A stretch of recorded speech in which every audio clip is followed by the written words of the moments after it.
علم کا مجھ کو شوق عطا کر خدا، علم نافع ملے از پائے علماء، علم کا مجھ کو شوق عطا کر خدا۔ الحمدللہ رب العالمین والصلاة والسلام علی سید المرسلین، اما بعد فاعوذ باللہ من الشیطان الرجیم، بسم اللہ الرحمن الرحیم۔ الصلاة والسلام علیک یا رسول اللہ، الصلاة والسلام علیک یا حبیب اللہ، الصلاة والسلام علیک یا نبی اللہ وعلی آلک واصحابک یا نور اللہ۔ سرکار دو عالم نور مجسم شاہ بنی آدم صلی اللہ تعالی علیہ وآلہ وسلم کا فرمان عالی شان ہے، جو بندہ مجھ پر روزانہ 1000 مرتبہ درود پاک پڑھتا ہے وہ مرے گا نہیں جب تک جنت میں اپنا ٹھکانہ نہ دیکھ لے۔ صلو علی الحبیب صلی اللہ تعالی علی محمد صلی اللہ علیہ وسلم۔ مدنی چینل کے ناظرین مرحبا، آئیے کچھ سیکھتے ہیں۔ حضور just to change the taste, and میں یہ چاہوں گا کہ آج اگر کچھ حضور غوث پاک کا ذکر ہو جائے تو برکت بھی ہوگی، ہمارے لیے سعادت بھی ہوگی اور بہت کچھ سیکھنے کو بھی ملے گا۔ بسم اللہ الرحمن الرحیم۔ یہ ٹیسٹ کی تبدیلی نہیں ہے، یہی ٹیسٹ ہے جی ٹھیک ہے۔ تو بنیادی طور پہ تو یہی ٹیسٹ ہے، بقیہ چیزوں کی طرف تو لوگ کھینچ لیتے تو ادھر ہمیں کلام کرنا پڑتا ہے۔ تو غوث پاک رضی اللہ تعالیٰ عنہ کی سال ثواب کے لیے 11ویں شریف کا اہتمام کرنا، یہ دنیا بھر کے مسلمانوں کی ایک بہت بڑی تعداد کا معمول ہے۔ گھروں میں الحمدللہ اہتمام کیا جاتا ہے، تلاوت قرآن کی جاتی ہے، کھانا پکانے کا اہتمام ہوتا ہے۔ تو ہمارے ہاں الحمدللہ ہمارے گھر میں بھی ہر 11ویں شریف پہ کھیر ہوتی ہے، آپ تو کبھی کبھار کھاتے بھی ہیں۔ تو یہ سلسلہ الحمدللہ جاری ہے اور بڑی برکت والا ہے۔ بڑے بڑے بزرگوں نے اس کے بارے میں فرمایا ہے کہ جس گھر میں پابندی کے ساتھ سرکار غوث پاک رضی اللہ تعالیٰ عنہ کی 11ویں شریف کی نیاز ہوتی ہے، وہاں ہمیشہ رزق کی برکت رہتی ہے۔ سبحان اللہ۔ اور یہ بالکل مشاہداتی بات ہے۔ بقیہ سرکار غوث پاک رضی اللہ تعالیٰ عنہ کی جو شان ہے تو اس کو تو بڑے بڑے بیان کر کے تھک گئے۔ اللہ۔ اکابر اولیاء کرام جو آپ کی شان بیان کرتے ہیں تو اس سے پتہ چلتا ہے کہ جب یہ ان کی شان بیان کرنے سے عاجز ہیں تو ہم کیا ہیں۔ سبحان اللہ۔ سلطان باہو رحمۃ اللہ علیہ کا جو کلام ہے فارسی میں بھی ہے، پنجابی میں بھی ہے، اور خود سلطان باہو رحمۃ اللہ علیہ کیسے مرد قلندر تھے اور کیسے عارف کامل تھے، اور سلطان العارفین کا آپ کو لقب دیا جاتا ہے۔ تو جو سلطان العارفین ہے وہ فرماتے ہیں کہ بغداد شہر دی کی یہ نشانی، اللہ۔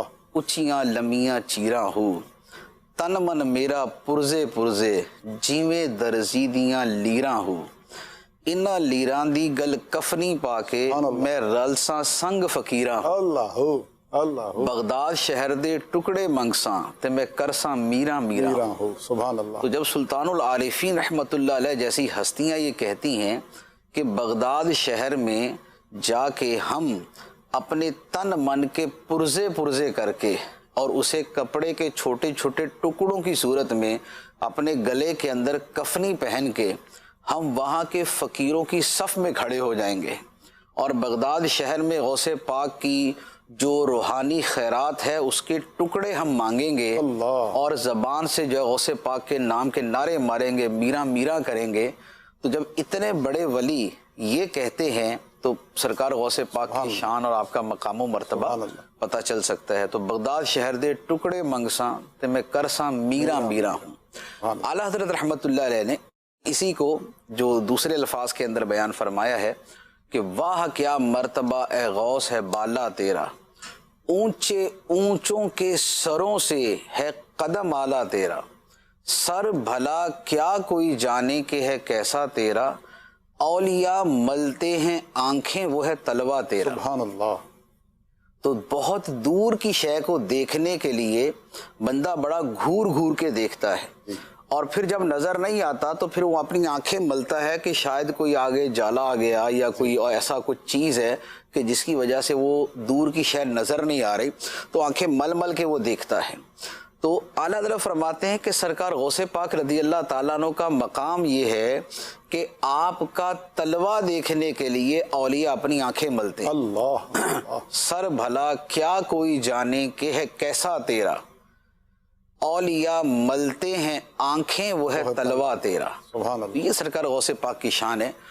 غوث پاک رضی اللہ تعالیٰ عنہ کی وہ ہستی ہے کہ بعض بزرگوں نے لکھا ہے اور یہ حقیقت لکھی ہے کہ کوئی بھی بندہ جو ولی بنتا ہے اس کی ولایت کے اوپر 3 مہریں لگتی ہیں. اللہ. 3 مہریں لگتی ہیں تو وہ بندہ ولی بنتا ہے. سبحان اللہ. ایک مہر سرکار دو عالم صلی اللہ علیہ وآلہ وسلم کی ہوتی ہے, سبحان اللہ. اور ایک مہر مولا علی رضی اللہ تعالیٰ عنہ کی ہوتی سبحان ہے, اللہ. اور تیسری مہر سرکار غوث پاک کی ہوتی ہے. سبحان اللہ. سبحان یہ 3 مہریں جب لگ جاتی ہیں تو پھر اس کو ولایت کے مرتبے پر فائز کر دیا جاتا ہے. اور بعض نے تو یہ بھی لکھا ہے کہ جب کسی کو ولی بنایا جاتا ہے تو اس کی جو فائل ہے ترقی کی وہ نبی پاک علیہ الصلوۃ والسلام کی بارگاہ میں پیش کی جاتی ہے, تو سرکار فرماتے ہیں کہ میرے بیٹے عبد القادر کے پاس لے جاؤ, سبحان اللہ. وہ اسے ویریفائی کرے گا اور جہاں اس کو جس مقام پہ رکھنا ہوگا تو اس کو وہاں پر ڈیزگنیشن جو ہے نا اس کی وہ دے دے گا. سبحان اللہ. تو وہاں پر اس کو فائز کر دیا جاتا ہے. تو یہ سرکار غوث پاک رضی اللہ تعالیٰ عنہ ہے. اسی لیے جتنے بڑے بڑے سلسلے ہیں ان سب سلسلوں نے جو فیض پایا ہے وہ سرکار غوث پاک رضی اللہ تعالیٰ عنہ سے پایا ہے. سبحان اللہ. خواہ وہ نقشبندی ہیں, سہروردی ہیں, چشتی ہیں, رفاعی ہیں, شاذلی ہیں یا کوئی اور سلسلے ہیں, یہ سارے کے سارے سلسلے یہ فیض یافتہ ہیں سرکار غوث پاک رضی اللہ تعالیٰ عنہ کے. خواجہ معین الدین چشتی اجمیری رحمۃ اللہ علیہ کا واقعہ تو مشہور ہے کہ جب سرکار غوث پاک رضی اللہ تعالیٰ نے فرمایا قدمی ہادی علی راقبۃ کل ولی اللہ, میرا یہ قدم سارے ولیوں کی گردنوں پہ. تو خواجہ معین الدین چشتی اجمیری رضی اللہ تعالیٰ عنہ کسی جگہ پہ غاروں میں بیٹھے ہوئے اپنے مراقبوں اور مجاہدوں میں مشغول تھے, لیکن جب اپنے ولایت کی جو ہے وہ طاقت سے سرکار غوث پاک کا یہ فرمان سنا تو اپنی گردن کو جھکا دیا اور فرمایا کہ بل علی عینی و رأسی. سبحان اللہ. کہ سرکار آپ جو ہے وہ گردن پہ فرماتے ہیں, میری آنکھوں اور میرے سر پہ آپ کا قدم. سبحان اللہ. سبحان اللہ. اچھا, اسی طریقے سے سلسلہ سہروردیہ ہے. سہروردیہ سلسلہ ایک عظیم سلسلہ ہے. شہاب الدین حضرت شیخ شہاب الدین سہروردی رحمۃ اللہ علیہ اس کے جو ہے وہ بانی سلسلہ قرار دیے جاتے ہیں. پھر آپ کی انتہائی خوبصورت کتاب عوارف المعارف تصوف کا شاہکار ہے.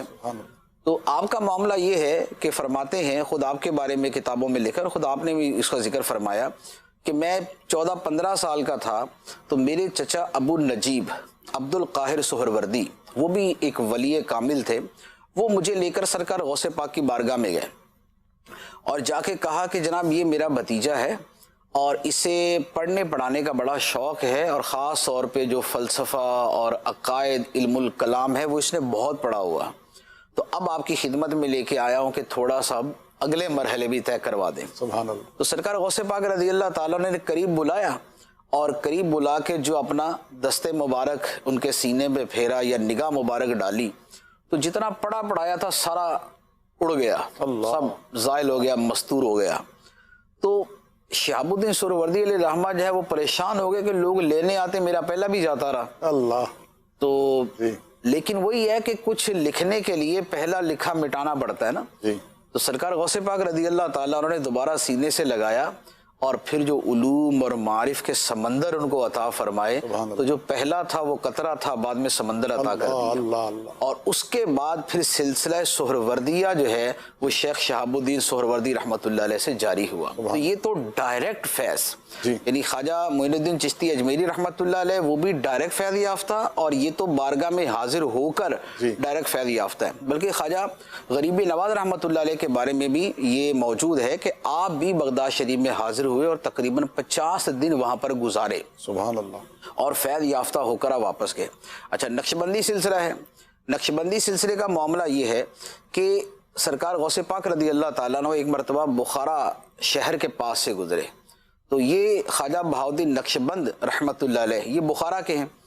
تو جب آپ بخارا کے قریب سے گزرے تو سرکار غوث پاک نے فرمایا کہ اس جگہ ایک عرصے کے بعد میرا ایک بیٹا پیدا ہوگا. اللہ اللہ. سبحان اللہ. اس شہر میں ایک عرصے کے بعد میرا بیٹا پیدا ہوگا جو تصوف کی بڑی خدمت کرے گا. سبحان اللہ. چنانچہ اس کے 157 سال بعد 157 ایئرز اتنے سال بعد خواجہ بہاؤالدین نقشبند رحمۃ اللہ علیہ پیدا ہوئے اور آپ سے سلسلہ نقشبندیہ چلا. سبحان اللہ. تو وہ بھی آپ کے روحانی فرزند اور بقیہ جگہوں پر بھی آپ کی روحانی میراث جو ہے وہ جاری و ساری ہے. تو یہ جب سلسلوں کے جو آئمہ ہیں، جو اکابر ہیں، جو بانیان ہیں، جب وہ سرکار غوث پاک سے فیض لے کر آگے فیض جاری کرتے ہیں، تو اب آپ اعلیٰ حضرت رحمت اللہ علیہ کا وہ شعر پڑھیں کہ سر بھلا کیا کوئی جانے کہ ہے کیسا تیرا، اولیاء ملتے ہیں آنکھیں وہ ہے طلوع تیرا. اللہ اللہ. یہ سرکار غوث پاک رضی اللہ تعالیٰ عنہ کی شان ہے. سبحان اللہ. ماشاء اللہ حضور، دل خوش ہو گیا، روح خوش ہو گئی. اور اچھا، اب اس بات کو تھوڑا سا اور اگر آگے بڑھائیں، not just to change the taste, بلکہ ہے ہی یہی اصل چیز جیسے آپ نے فرمایا. حضور غوث پاک کا پرٹیکولر ذکر ہوا. اب تعلیمات صوفیہ کے حوالے سے، جو صوفی حضرات ہیں ان کی جو تعلیمات، اس حوالے سے کوئی بات آپ کہنا چاہیں تو ضرور ارشاد فرمائیے. سرکار غوث پاک رضی اللہ تعالیٰ عنہ کی جو تعلیمات ہیں وہ وہی ہیں جو اولیاء کرام کی تعلیمات ہوتی ہیں. اور اولیاء کرام کی تعلیمات وہی ہوتی ہیں کہ جن تعلیمات پر عمل کر کے وہ کسی مرتبے تک پہنچے ہوتے ہیں. اب مثال کے طور پہ اولیاء کرام کسی بھی مرتبے تک کیسے پہنچتے ہیں، اس کا راستہ کیا ہے؟ تو اس کا راستہ وہ ہے جو اللہ تعالیٰ نے قرآن کے اندر بیان فرمایا. دو چیزیں بیان فرمائیں. ایک تو یہ ارشاد فرمایا والذین جاہدوا فینا لنہدینہم سبلنا، اور وہ لوگ جو ہماری راہ میں مجاہدہ کرتے ہیں، کوشش کرتے ہیں، تو ہم ضرور انہیں اپنے راستوں کی رہنمائی کر دیں گے، اپنے راستے دکھا دیں گے. تو راہ ولایت جو ہے، اس میں عمومی طور پر جس راستے سے اللہ تعالیٰ فیض عطا فرماتا ہے اور اللہ تعالیٰ انعام عطا فرماتا ہے، وہ راہ مجاہدہ ہے. مجاہدہ کیا ہے؟ مجاہدہ کہتے ہیں اپنے نفس کی خواہشات کے برخلاف کرنا. کیونکہ نفس جو ہے ان النفس لامارۃ بالسوء، نفس برائی کا حکم دیتا ہے، وہ برا کام کرنے کا کہتا ہے، وہ بری لذتیں حاصل کرنے کا کہتا ہے. تو اس نفس کی بری خواہشات کے برخلاف چلنا جو ہے یہ ولایت کا راستہ بن جاتا ہے. تو خواہش نفس کے خلاف چلنا، خصوصاً جو گناہ کی خواہش ہے اس پر پوری شدت کے ساتھ اس کے خلاف چلنا، اس کے بعد مشتبہات کے بارے میں خواہش شبہ کی چیز ہے اس کے برخلاف چلنا، پھر اس کے بعد ہر وہ خواہش کہ جو بندے کو اس لذت میں مشغول کر کے خدا سے دور کر دے گی، اس کے برخلاف چلنا. تو اولیاء کرام سٹیپ بائی سٹیپ اپنی خواہشات نفس کی مخالفت کرتے کرتے راہ خدا جو ان کے لیے کھلتا ہے وہ وہاں تک پہنچ جاتے ہیں. اور یہی راستہ ولایت کا راستہ، یہی راستہ جنت کا راستہ ہے. قرآن پاک میں اللہ تبارک و تعالیٰ ارشاد فرماتا ہے وَأَمَّا مَنْ خَافَ مَقَامَ رَبِّهِ وَنَهَى النَّفْسَ عَنِ الْهَوَىٰ فَإِنَّ الْجَنَّةَ هِيَ الْمَأْوَىٰ. فرمایا اور بہرحال وہ شخص کہ جو اپنے رب کی بارگاہ میں کھڑا ہونے سے ڈر گیا، کوئی عمل کرتے وقت، کسی گناہ کی طرف متوجہ ہوتے وقت، کسی غفلت والے کام کی طرف جاتے ہوئے وہ اپنے رب کو یاد کر کے ڈر گیا کہ مجھے اپنے رب کی بارگاہ میں کھڑا ہونا ہے، میں یہ کیا عمل کرنے لگا ہوں، میں کس خطا کا مرتکب ہونے لگا ہوں، میں کس گناہ میں پڑنے لگا ہوں. تو اس وقت وہ اپنے رب کی بارگاہ کی حاضری کو یاد کرتا ہے کہ وہاں جواب بھی دینا ہے. یہاں تو مسا اٹھا لوں گا لیکن خدا کی بارگاہ میں کھڑے ہو کے جواب کیسے دوں گا. تو فرمایا کہ من خاف مقام ربہ، اور اپنے رب کی بارگاہ میں کھڑے ہونے سے ڈر گیا. اور مزید کیا کیا؟ فرمایا وَنَهَى النَّفْسَ عَنِ الْهَوَىٰ، اور اپنے نفس کو بری خواہش سے روک دیا. نفس کو جب بری خواہش سے روک دیا تو نتیجہ کیا ہوگا؟ اللہ تعالیٰ فرماتا ہے فَإِنَّ الْجَنَّةَ هِيَ الْمَأْوَىٰ، تو بے شک جنت ہی اس کا ٹھکانہ ہے. خواہشات نفسانی کے برخلاف چلیں گے تو جنت ٹھکانہ ہوگا. اور دوسری طرف کیا ہوگا؟ دوسری طرف فرمایا کہ جو یہ مجاہدات کرے گا، اپنے نفس کی خواہشات کے خلاف چلنے کا کام کرے گا، لَنَهْدِيَنَّهُمْ سُبُلَنَا، تو ہم اسے اپنے راستے دکھا دیں گے، اپنے راستے اس کے لیے کھول دیں گے. تو یہ جو راستے خدا کے راستے ہیں، سبولنا اللہ کے راستے ہیں، اللہ کی بارگاہ میں جانے کے راستے ہیں، یہ راستے ہی تو ولایت کے راستے ہیں. تو مجاہدہ جو ہے یہ تعلیمات اولیاء اور اعمال اولیاء میں سے بڑی بنیادی چیز ہے. تو ایک تو بات یہ. دوسری جو تعلیمات اولیاء اور اعمال اولیاء میں سے ہے وہ ہے جو اللہ تعالیٰ نے ولی کی تعریف قرآن پاک کے اندر بیان فرمائی، جہاں ولی کی شان بیان کی، الا ان اولیاء اللہ لا خوف علیہم ولا هم یحزنون، سن لو بے شک اللہ کے ولیوں پر، دوستوں پر نہ کوئی خوف ہوگا اور نہ وہ غمگین ہوں گے۔ ولی کون ہے؟ فرمایا الذین آمنوا وکانوا یتقون، وہ جو ایمان لائے، ایمان کامل جن کے پاس تھا، ایمان کی گہرائی اور مٹھاس جن کے پاس تھی، وکانوا یتقون، اور اللہ سے ڈرتے رہے، تقوی اختیار کرتے رہے۔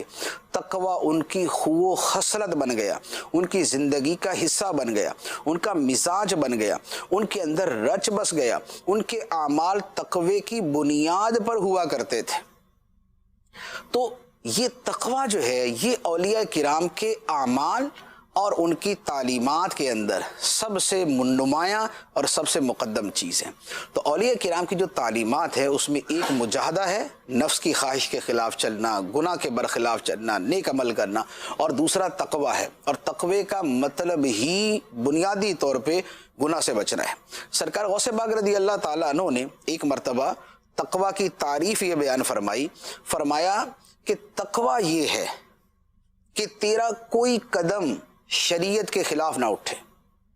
تقوی یہ ہے کہ تیرا کوئی قدم شریعت کے خلاف نہ اٹھے، جو دین نے حکم دیا، جو اسلام نے حکم دیا، تیرا کوئی عمل اس کے برخلاف نہ اٹھے۔ اس کو حاصل کرنے کا طریقہ کیا ہے؟ سرکار غوث پاک رضی اللہ تعالیٰ عنہ نے اس کے بارے میں فرمایا کہ تقوی کے حصول کا طریقہ یہ ہے کہ بندہ اپنے آپ کو شریعت کے حوالے ایسے کر دے کہ جیسے مردہ غسال کے ہاتھ میں ہوتا ہے۔ غسال اس کو جیسے چاہے پلٹے، جیسے چاہے ادھر کرے، مردہ احتجاج نہیں کرتا، مردہ آگے سے رزسٹ نہیں کرتا، مردہ آگے سے کہتا نہیں میرے ساتھ کیا کر رہے ہو۔ اسی طرح بندہ شریعت کے مقابلے میں، شریعت کے معاملے میں ہو جائے کہ شریعت اسے جو کہے، بندہ آگے سے مزاحمت نہیں کرے گا، وہ چون چرا نہیں کرے گا، وہ آگے سے آرگیو نہیں کرے گا، وہ آگے سے جواب نہیں دے گا، بلکہ شریعت کا جو حکم ہوگا وہ اس کے اوپر عمل کرے گا۔ تو فرمایا کہ تقوی کے حصول کا ذریعہ یہ ہے کہ بندہ شریعت کے معاملے میں خود کو ایسا کر لے جیسے مردہ غسال کے ہاتھ میں ہوتا ہے۔ تو اولیاء کرام کی جو تعلیمات ہیں اکثر و بیشتر وہ ایک ہی طرح کی ہوتی، اس میں مجاہدہ ہے، اس میں تقوی ہے، اس میں تزکیہ نفس ہے، اس میں خوف خدا ہے، اس میں محبت الہی ہے، اس میں رضا بالقضاء ہے، اس میں رجوع اللہ ہے، اس میں خدا پہ توکل ہے، خدا پہ بھروسہ ہے، اس کی نعمتوں پہ شکر کرنا ہے، مصائب پہ صبر کرنا ہے، گناہ سے بچنا ہے۔ اولیاء کرام کی تعلیمات جتنی بھی آپ پڑھ لیں گے ان سب کے اندر یہی ملے گا۔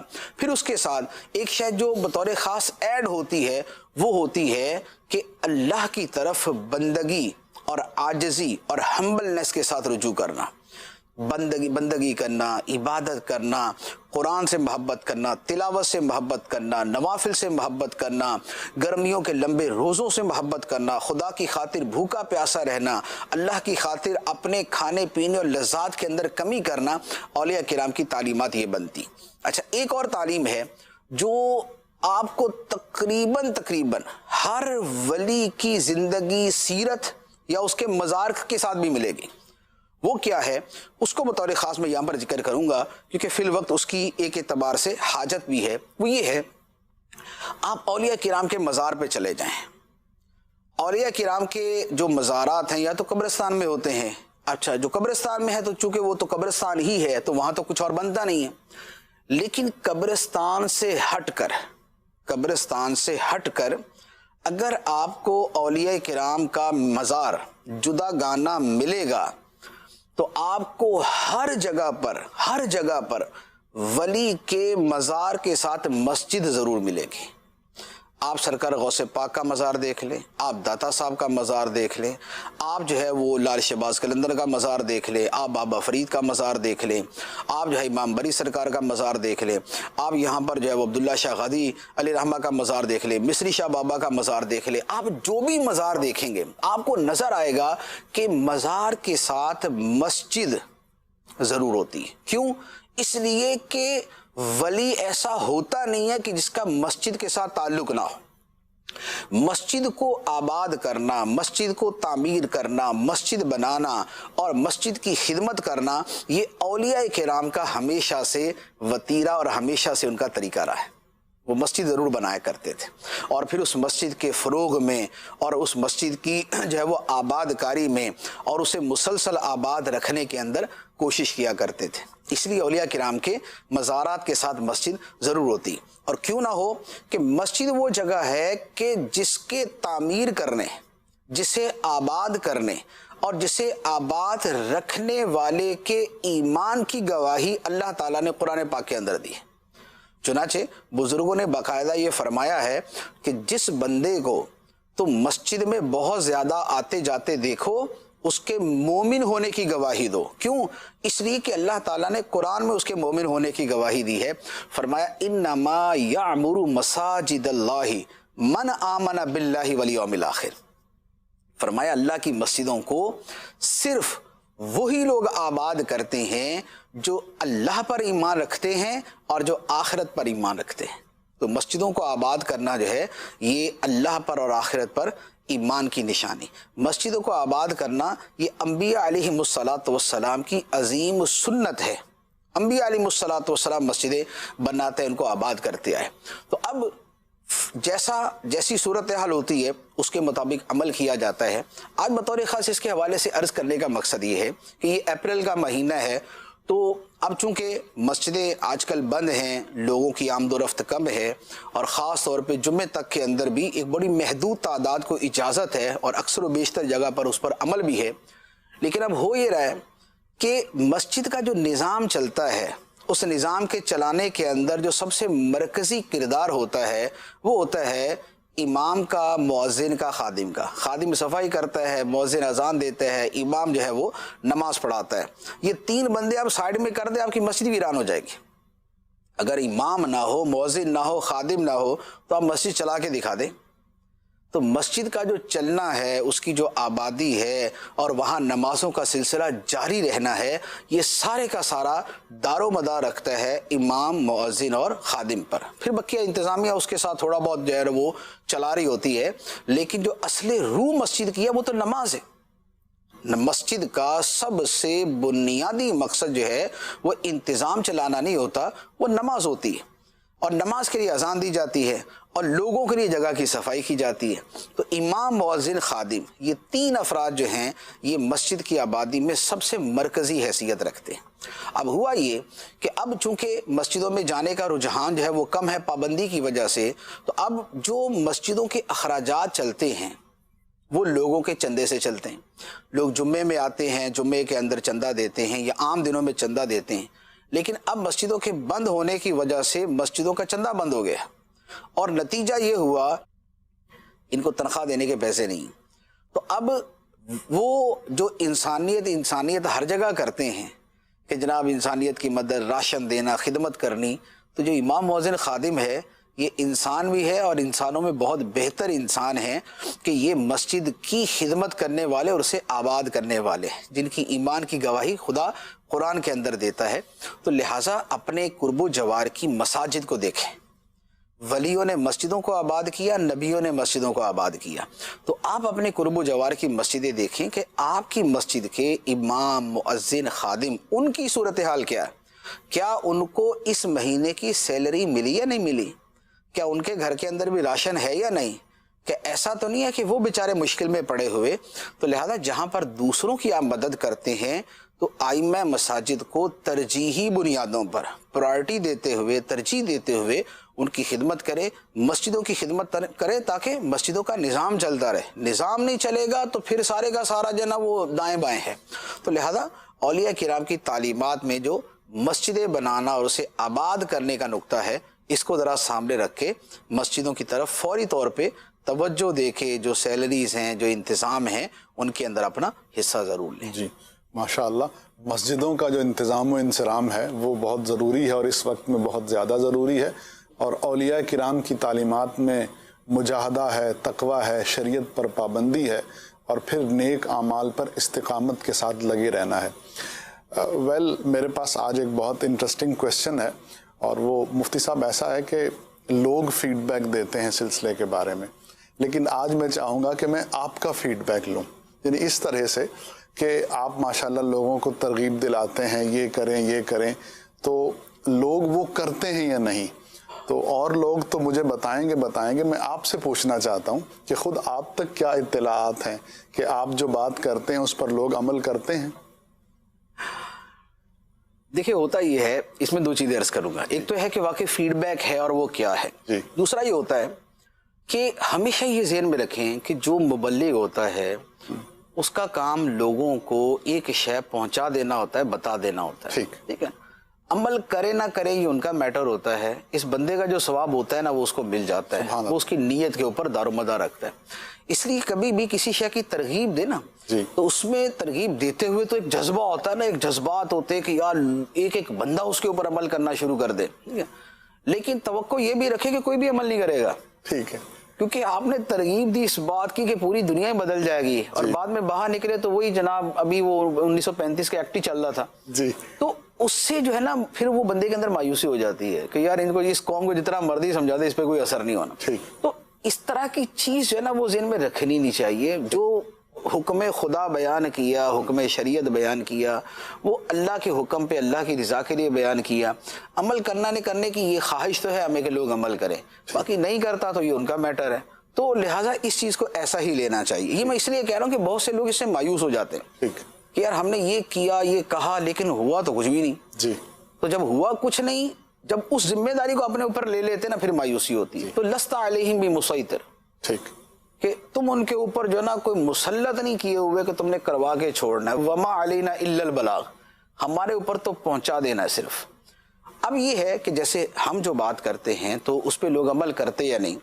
دیکھیں مدنی چینل کا ایک یوں کہہ لیں کہ ایک اس کی خوبی اور خصوصیت ہے کہ ایک اس کا امتیاز ہے کہ دنیا بھر میں جتنے بھی چینلز ہیں ان میں شاید اگر یہ کہا جائے تو غلط نہیں ہوگا کہ جس کو سن کر لوگ عمل کرتے نا وہ مدنی چینل سے زیادہ بڑا دوسرا کوئی چینل. اللہ جی بے شک، کیونکہ ہماری جو ویورشپ ہے وہ سنتی ہی تب ہے اور سنتی ہی اس لیے ہے کہ یار کوئی اچھی بات ملے گی تو عمل کریں گے.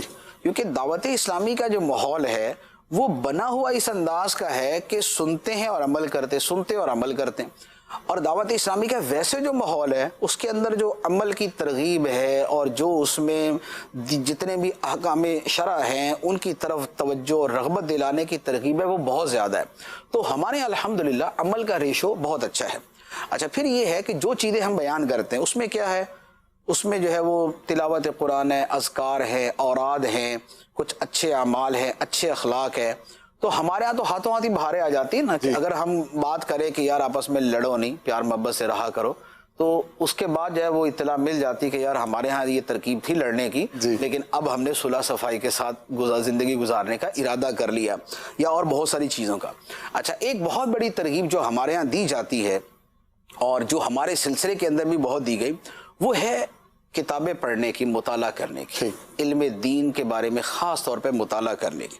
اور یہ الحمدللہ یہ ہمارے مدنی ماحول کے اندر آلریڈی موجود ہے کہ ہمارے ہاں پڑھنے کا رجحان ہے. ہمارا مکتبۃ المدینہ اتنی سینکڑوں کتابیں چھاپ کے بیٹھا ہوا ہے، ہمارے شعبوں نے اتنی کتابیں لکھی ہوئی ہیں.